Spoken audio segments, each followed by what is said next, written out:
السلام علیکم ورحمۃ اللہ وبرکاتہ۔ بسم اللہ الرحمن الرحیم۔ الحمد للہ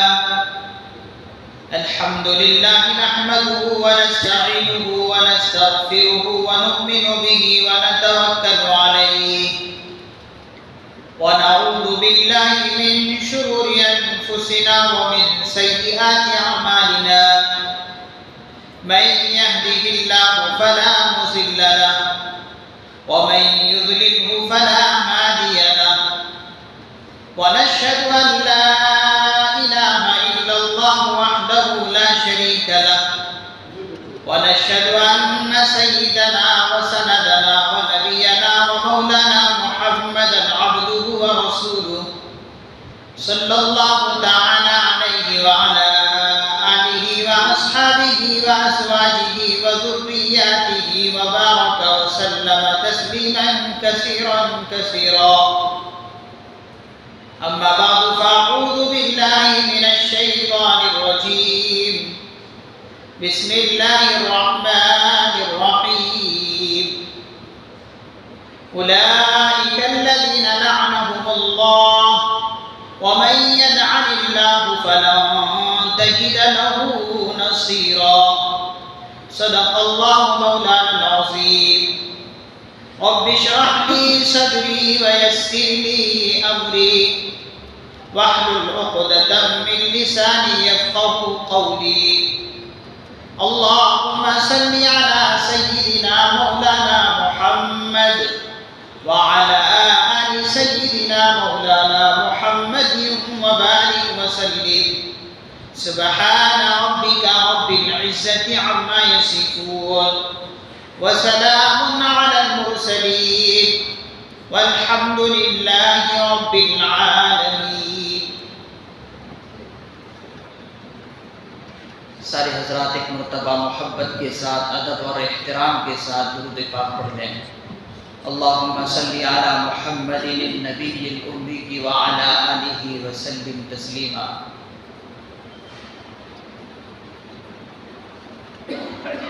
میرے قابل احترام بزرگوں اور دوستوں اور نوجوان ساتھیوں، میں نے پچھلے جمعے میں آپ حضرات کی خدمت میں سفر المظفر اور اس مہینے کے اندر کیا کیا غلط نظریات اور غلط عقائدات لوگوں میں پائے جاتے ہیں ان کا ذکر کیا تھا. آج کے جمعے میں آج آپ حضرات کی خدمت میں وہ لعنت والے کام کیا ہیں جن کو اللہ رب العزت نے قرآن کریم کے اندر ذکر فرمایا ہے، اس کے تعلق سے آپ حضرات کے سامنے قرآن و حدیث کی روشنی میں کچھ باتیں عرض کروں گا. اللہ تعالیٰ سے دعا ہے کہ اللہ تبارک و تعالیٰ مجھے بھی اور آپ سبھی کو بھی اس پر عمل کرنے کی توفیق نصیب فرمائے. معزز حاضرین و سامعین، جہاں اللہ رب العزت نے مفید ترین باتوں کا تذکرہ قرآن کریم کے اندر کیا ہے، وہیں پر اللہ رب العزت نے ان باتوں کا بھی تذکرہ کیا ہے جو انسان کے لیے نقصان دہ ہے، جو انسان کے فائدے کی باتیں ہیں. اللہ نے اس کا بھی تذکرہ قرآن کریم کے اندر کیا ہے، اور جو انسان کے لیے نقصان دہ ہے، خطرناک ہے، اس کا بھی تذکرہ قرآن کریم کے اندر کیا ہے. اسی طریقے سے اللہ کے پیغمبر جناب احمد مجتبی محمد مصطفیٰ صلی اللہ علیہ وسلم نے بھی اپنی پوری زندگی میں اپنی امت کے لیے کیا چیزیں نقصان دہ ہیں اس سے آگاہ کیا، اور کیا چیزیں اپنی امت کے لیے فائدہ مند ہیں ان تمام کی تمام تفصیلات کو بھی بیان کیا۔ کیوں؟ اس لیے کہ انسان کی یہ فطرت ہے، جب کسی کو کسی سے محبت ہوتی ہے تو جس سے محبت ہوتی ہے اس کو فائدہ دینے والی چیزوں کو بتاتے ہیں، اور جو خطرناک چیزیں اس کے لیے جس سے محبت وہ کر رہا ہے، جتنے بھی نقصانات ہو سکتے ہیں ان تمام کے تمام نقصانات سے بھی آگاہ کر دیتا ہے۔ تو اللہ تبارک و تعالیٰ نے تو اپنے بندوں سے بے انتہا محبت کرتے ہیں، اسی لیے اللہ رب العزت اپنے بندوں کو وہ چیزیں بتا دیتے ہیں کہ جو انسان کے لیے فائدہ مند ہے اور جو انسان کے لیے نقصان دہ ہے، ان کو بھی اللہ تبارک و تعالیٰ اپنے بندوں کے سامنے ذکر کر دیتے ہیں۔ جیسے کہ ماں باپ اتنے شفیق ہوتے ہیں کہ اپنی اولاد کو نقصان دہ چیزوں سے آگاہ کر دیتے ہیں، کیونکہ ماں باپ اپنی اولاد کے لیے شفیق اور مہربان ہوتے ہیں، تو اللہ تبارک و تعالیٰ بھی اپنے بندوں پر شفیق اور مہربان ہے، تو اس لیے اپنے بندوں کو آگاہ کر دیتے ہیں۔ جس طریقے سے ماں اپنی اولاد کو، باپ اپنی اولاد کو مفید باتیں بھی بتا دیتے ہیں اور نقصان دہ باتیں بھی بتا دیتے ہیں، چاہے اولاد وہ چیز مانے یا نہ۔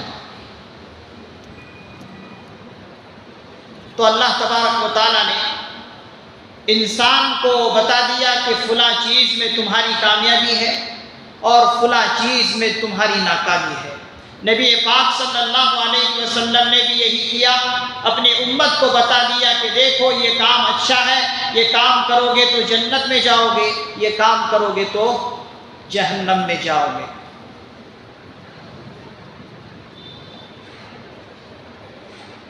اکابرین میں اللہ والوں میں ایک شخص گزرے ہیں، ڈاکٹر عبدالحی رحمت اللہ علیہ، بہت اللہ والے گزرے ہیں، اور اللہ نے ان کو روحانی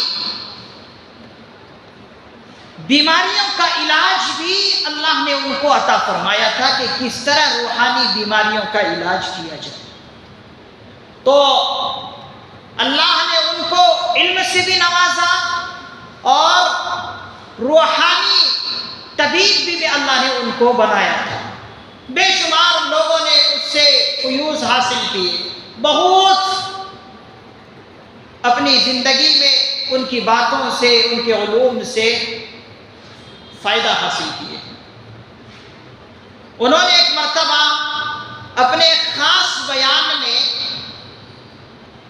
ایک بات ذکر کی، اور انہوں نے کہا کہ قرآن کریم میں سورہ رحمان کے اندر اللہ رب العزت نے دنیا اور آخرت کی تمام نعمتوں کا ذکر کیا ہے۔ دنیا اور آخرت میں کیا کیا نعمتیں ہیں، بندوں کے لیے اللہ نے کیا کیا نعمتیں دنیا اور آخرت میں رکھے ہیں، ان کا ذکر کیا، اور ذکر کرنے کے بعد اللہ رب العزت نے ہر نعمت کو ذکر کرنے کے بعد کہا فَبِأَيِّ آلَاءِ رَبِّكُمَا تُكَذِّبَانِ، اے انسان تو اپنے پروردگار کی کن کن نعمتوں کو جھٹلائے گا۔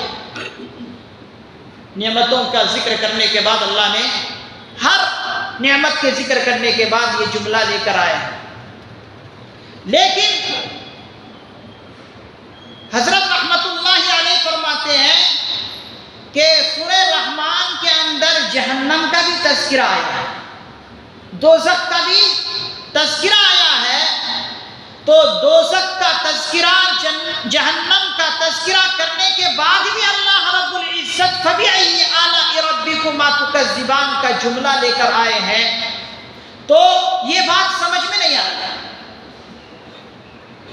آپ کو بھی یہ اعتراض ہو سکتا ہے کہ چلو نعمتوں کا ذکر کرنے کے بعد اللہ نے فَبِأَيِّ آلَاءِ رَبِّكُمَا تُكَذِّبَانِ فرمایا کہ تم اللہ کی کون کون سی نعمتوں کو جھٹلاؤ گے، یہ بات تو سمجھ میں آتی ہے، لیکن جہنم کا ذکر کرنے کے بعد پھر اللہ رب العزت یہی جملہ لے کر آئے فَبِأَيِّ آلَاءِ رَبِّكُمَا تُكَذِّبَانِ کہ تم اللہ کے کن کن نعمتوں کو جھٹلاؤ گے، یہ بات سمجھ میں نہیں آتی۔ جہنم کا ذکر کرنے کے بعد اللہ تعالیٰ یہ جملہ لے کر آئے، یہ بات سمجھ میں نہیں آتی۔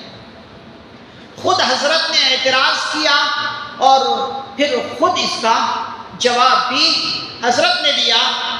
حضرت فرماتے ہیں اور مفسرین اعظام نے بھی فرمایا ہے کہ جہاں دنیا اور آخرت کی نعمتیں جو انسان کے لیے ہیں، جو نعمتیں ہم نعمتوں کو سمجھتے ہیں اور اللہ رب العزت نعمتوں کو گناتے ہیں، جہاں غلمان اور حوروں کا ذکر اللہ نے قرآن کریم کی سورہ رحمان کے اندر کیا ہے، جو کہ اللہ تعالیٰ کی بہت عظیم یہ نعمتیں ہیں، حور و غلمان، حور مقصورات فی الخیام فیہن خیرات حسان، یہ تمام کی تمام نعمتوں کا ذکر اللہ نے کیا ہے سورہ رحمان کے اندر۔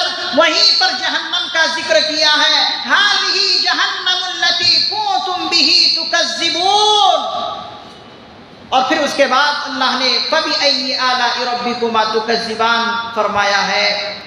حضرت فرماتے ہیں جہاں حور و غلمان یہ اللہ کی نعمتیں ہیں، اسی طریقے سے جہنم سے آگاہ کرنا اپنے بندوں کے لیے، انسانیت کے لیے آگاہ کر دینا جہنم سے، یہ بھی اللہ رب العزت کی ایک نعمت ہے۔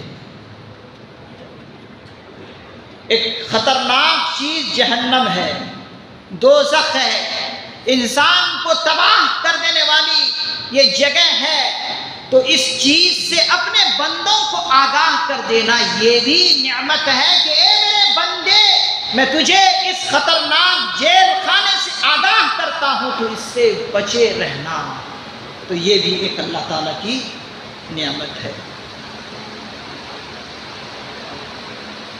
تو دیکھ لیجئے اللہ رب العزت نے مفید ترین چیزوں کو بھی ذکر کیا، اور جو نقصان دہ ہے، خوفناک چیز ہے، جگہ ہے، اس سے بھی اللہ رب العزت نے بندوں کو آگاہ کر دیا کہ اس سے بچے رہنا۔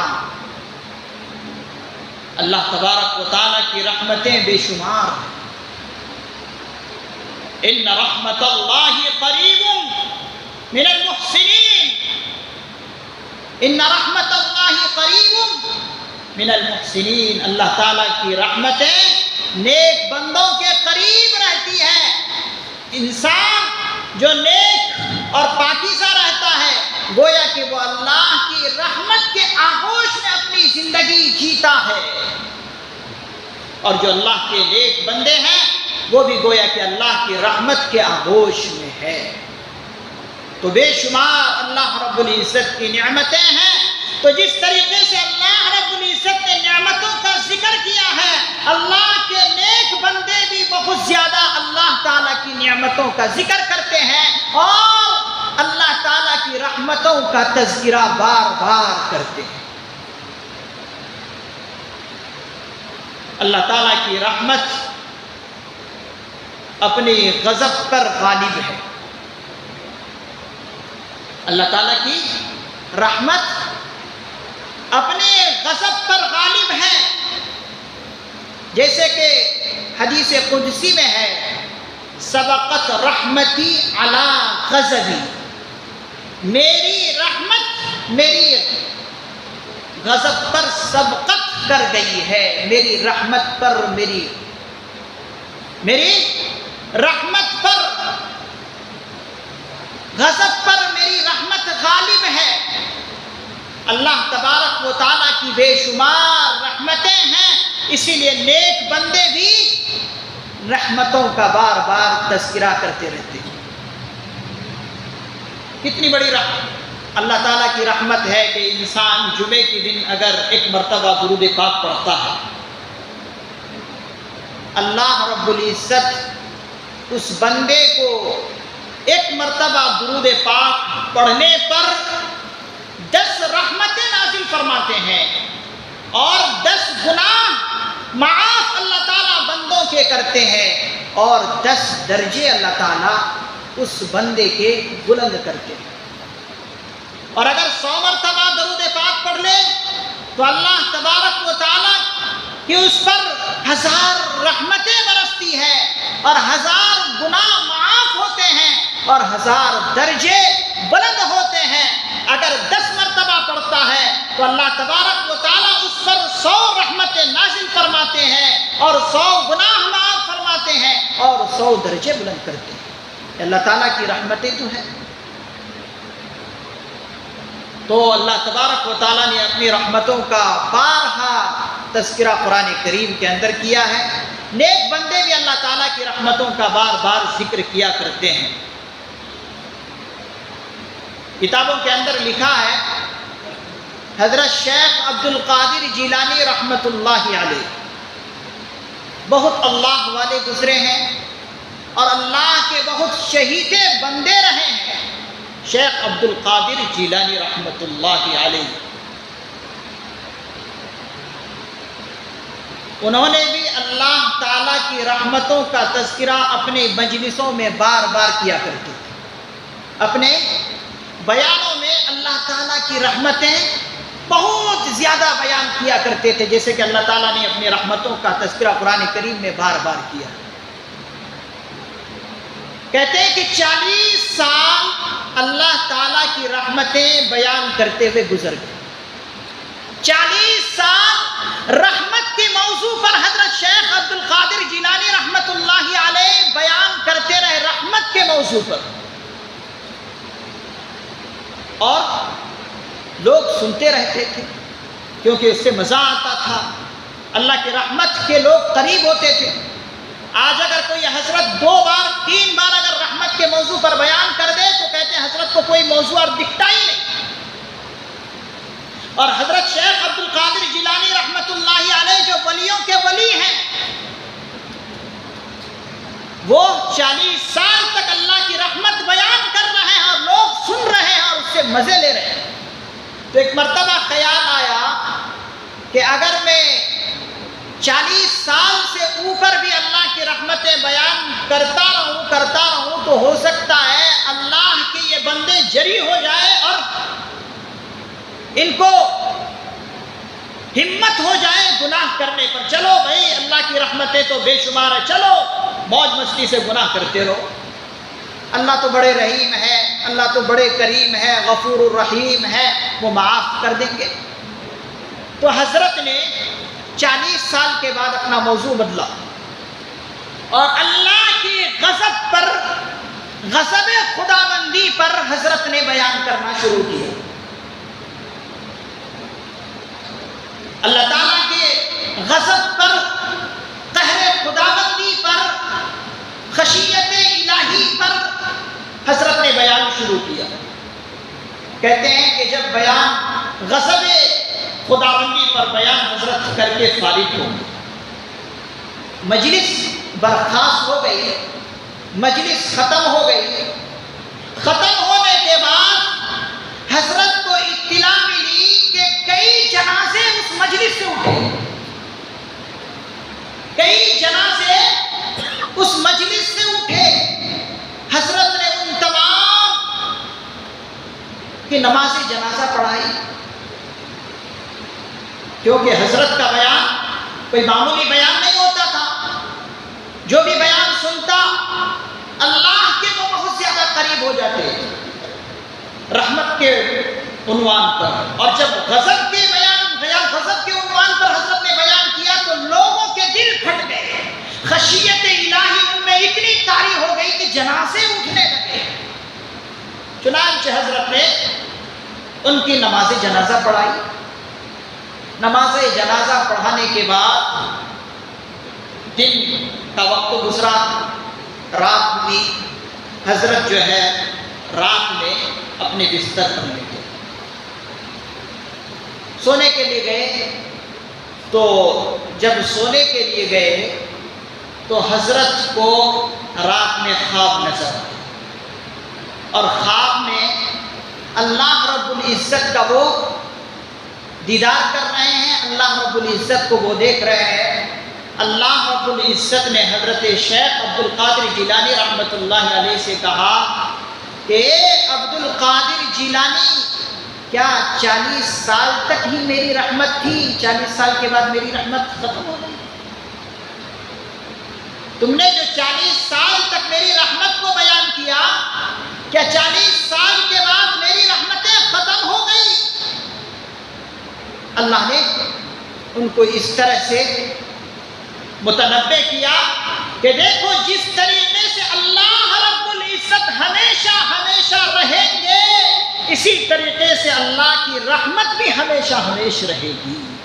جس طریقے سے اللہ کی ذات وحدہ لا شریک لہ ہے، ہمیشہ سے ہے، ہمیشہ رہیں گے، اس کی صفتیں بھی اس کے ساتھ ہمیشہ رہیں گی۔ تو حاضرین گرامی، اللہ تعالیٰ کی بے شمار رحمتیں ہیں جو انسان اسی رحمت کے طفیل جی رہا ہے۔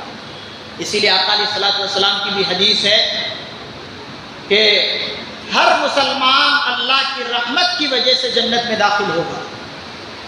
یہ حدیث پاک ہر کتاب میں موجود ہے، صحاح ستہ کی، کہ ہر مسلمان اللہ کی رحمت سے ہی جنت میں داخل ہوگا۔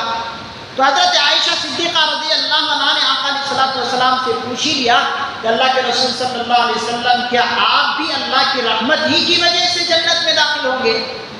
آقا علیہ الصلوۃ والسلام نے اپنا سر جھکایا، اور جھکانے کے بعد تھوڑی دیر سوچنے کے بعد کہا کہ ہاں عائشہ، میں بھی اللہ تعالیٰ کی رحمت ہی کی وجہ سے جنت میں داخل ہوں۔ تو اللہ تعالیٰ کی بے شمار رحمتیں ہیں، ان رحمتوں ہی کی وجہ سے انسان جی رہا ہے۔ تو جہاں اللہ رب العزت نے اپنی رحمتوں کا ذکر کیا، اللہ رب العزت نے قرآن کریم میں ان بندوں کا بھی ذکر کیا ہے جن پر خدا کی لعنت اور پھٹکار پڑتی ہے، ان کا بھی تذکرہ کیا۔ کون کون وہ بندے ہیں جن پر اللہ کی لعنت برستی ہے، ان کا بھی تذکرہ اللہ رب العزت نے قرآن کریم کے اندر کیا ہے۔ جو میں نے آیت کریمہ آپ حضرات کے سامنے تلاوت کی ہے، وہ سورہ نساء کی آیت ہے، آیت نمبر 52 نمبر آیت ہے۔ اللہ رب العزت قرآن کریم میں ارشاد فرما رہے ہیں، اولئک الذین لعنہم اللہ ومن یلعن اللہ فلا تجد لہ نصیرا۔ یہی لوگ ہیں جن پر اللہ کی لعنت ہے، اولئک الذین لعنہم اللہ ومن یلعن اللہ، اور جس پر اللہ کی لعنت ہو، فلن تجد لہ نصیرا، تو پھر آپ اس کے لیے کوئی مددگار نہیں پائیں گے۔ یہ سورہ نساء کی آیت نمبر 52 ہے۔ کون وہ لوگ ہیں جن پر اللہ تعالیٰ کی لعنت برستی ہے؟ حضرات فقہاء کرام، حضرات محدثین اعظام نے فرمایا، سب سے پہلا نمبر وہ ہے جو جھوٹا ہوتا ہے، وہ اللہ تبارک و تعالیٰ کی لعنت کا پھٹکار ہے اس پر۔ لعنت اللہ علی الکاذبین، لعنت ہے جھوٹوں پر۔ جو جھوٹ بولتے ہیں، خدا تعالیٰ کی اس پر لعنت ہے۔ جھوٹ ایسا بدترین گناہ ہے، ایسا بدترین گناہ ہے کہ جس کی وجہ سے اللہ تعالیٰ کی رحمت سے وہ انسان دور رہتا ہے۔ لعنت کا لغوی معنی کیا ہے؟ اللہ تعالیٰ کی رحمت سے دور ہونا، اللہ تعالیٰ کی رحمت سے محروم ہونا، اللہ تعالیٰ کی رحمت سے وہ دور ہے۔ کون؟ جھوٹا انسان۔ اب سمجھ لیجئے کہ جھوٹ بولنا کتنا بدترین گناہ ہے کہ اللہ تعالیٰ کی لعنت اس پر برستی ہے۔ اور ہر وقت انسان کو اللہ کی رحمت چاہیے، یہاں تک کہ جنت میں جانے کے لیے بھی اللہ کی رحمت چاہیے۔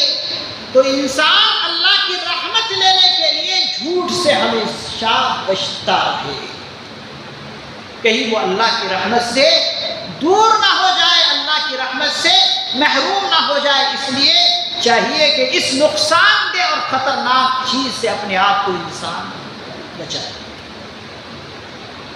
حاضرین گرامی، آج تو حالت مسلمانوں کی یہ ہو گئی ہے کہ مسلمان کی علامت بن گئی ہے جھوٹ بولنا۔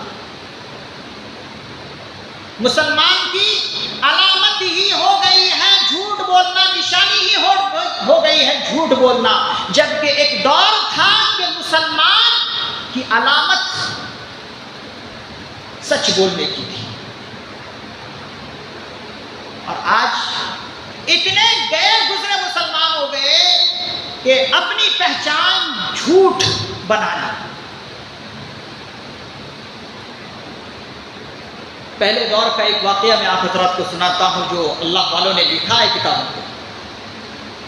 حضرت ڈاکٹر عبدالحی رحمت اللہ علیہ نے یہ واقعہ لکھا ہے، اور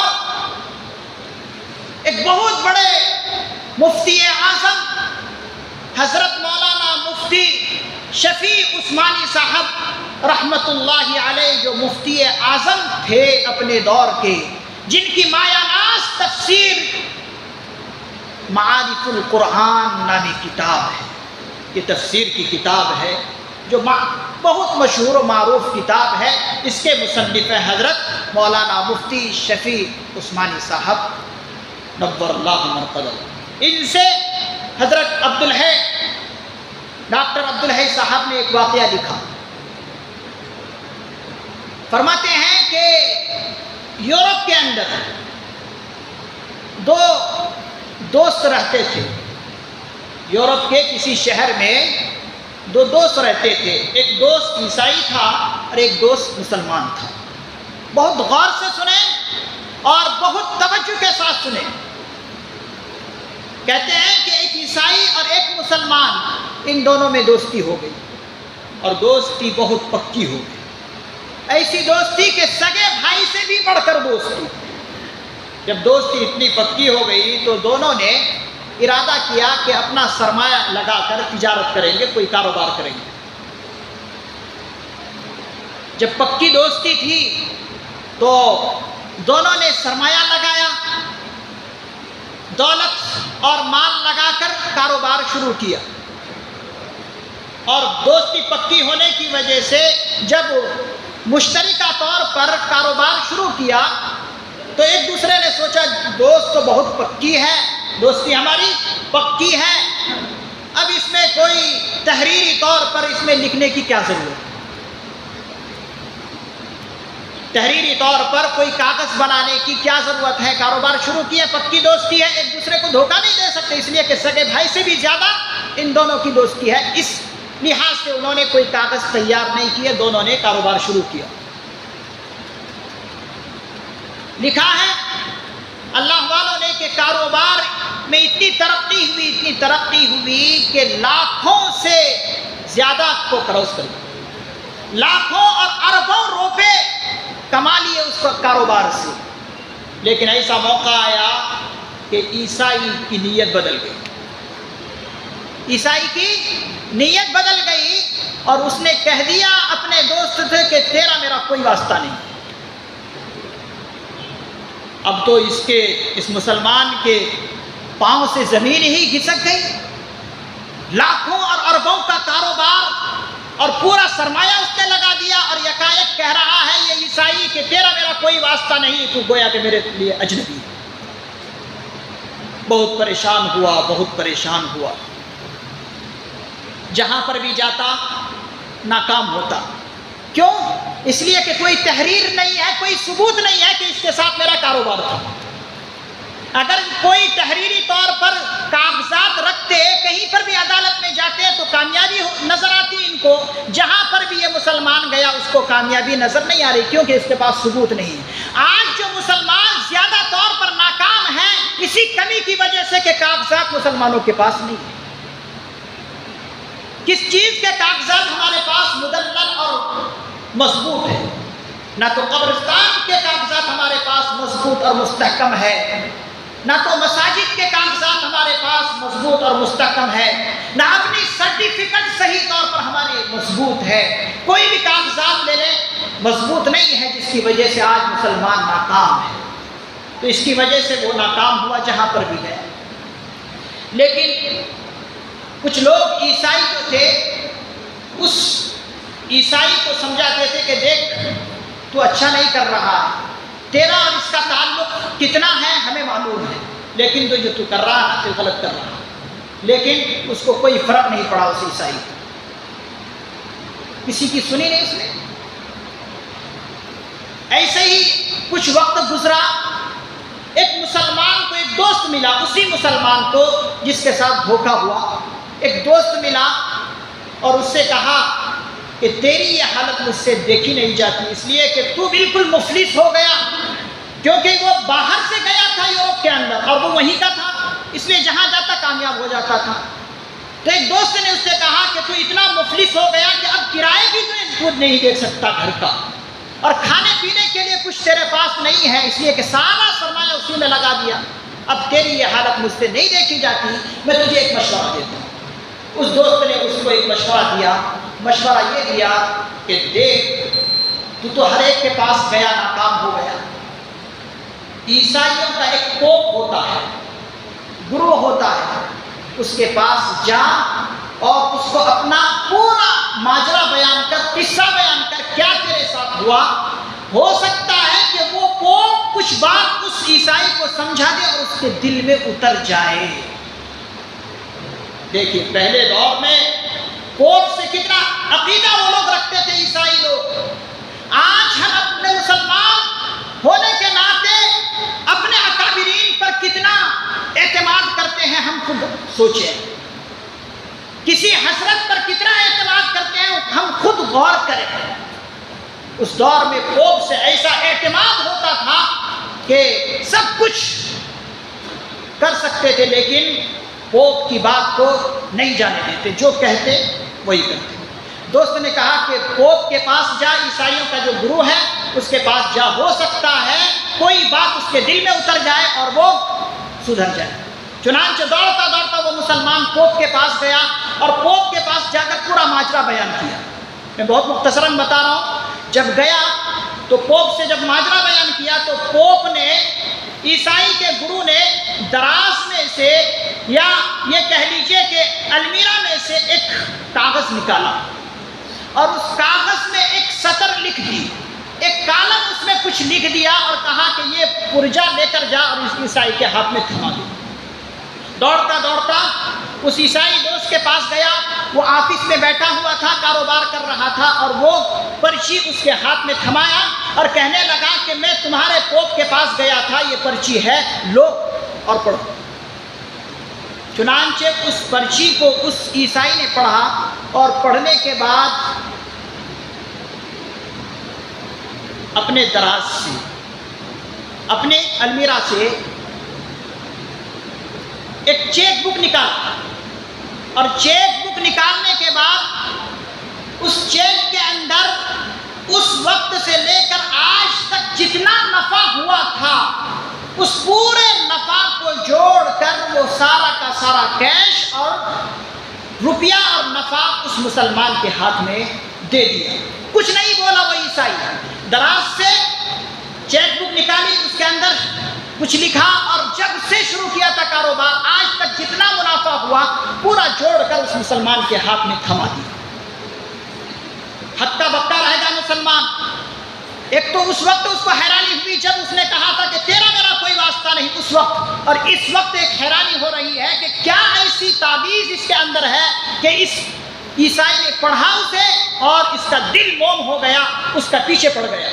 کہا کہ اے میرے دوست بتا، میں تو تجھے کتنے عدالتوں میں لے کر گیا، تو کہیں پر سدھرا نہیں، آج ایک چھوٹی سی پرچی میں تو کیا پڑھا، آج بالکل تو سیدھا ہو گیا، مجھے پائی پائی کا حساب دینے لگا، وجہ کیا ہے؟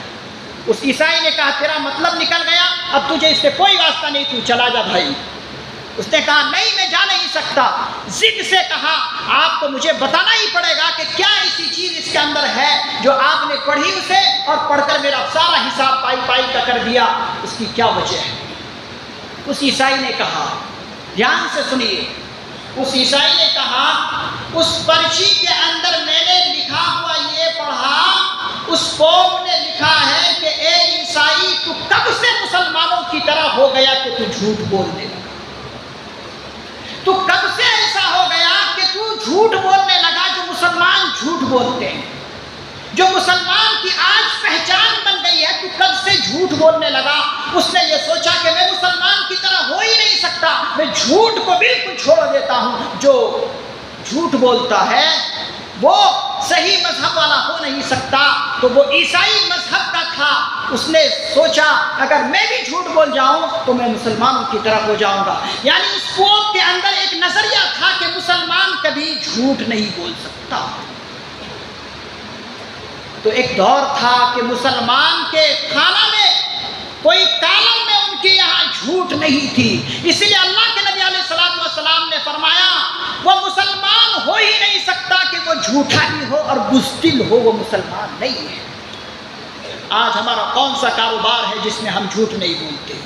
چھوٹا سے چھوٹا کاروبار میں ہم جھوٹ بولتے ہیں، دھوکہ دہی کرتے ہیں اور ناپ تول میں کمی کرتے ہیں، کوئی ایسا کاروبار ہے ہی نہیں جس میں ہم جھوٹ نہیں بولتے۔ تو آج مسلمان کی پہچان ہی جھوٹ بولنا ہو گیا ہے۔ عزیزان گرامی، اللہ تبارک و تعالیٰ کی لعنت ایسے جھوٹوں پر پڑتی ہے۔ اللہ نے خود قرآن کریم میں فرمایا لعنت اللہ علی الکاذبین، جھوٹوں پر اللہ کی لعنت ہے۔ اور جب اللہ کی لعنت اور کسی پر پھٹکار ہو تو وہ اللہ کی رحمت، اس کی پھٹکار سے وہ کیسے اللہ کی رحمت کے بغیر جنت جا سکتا ہے؟ تو ضرورت ہے کہ ہم جھوٹ جیسے خطرناک اور بدترین گناہ سے اپنے آپ کو بچائیں۔ معمولی چیزوں میں ہم جھوٹ بولتے ہیں۔ اللہ تعالیٰ سے دعا ہے اللہ تبارک و تعالیٰ خطرناک اور بدترین گناہ جھوٹ سے ہماری بھی حفاظت فرمائے اور ہماری پورے آنے والی نسلوں کی حفاظت فرمائے۔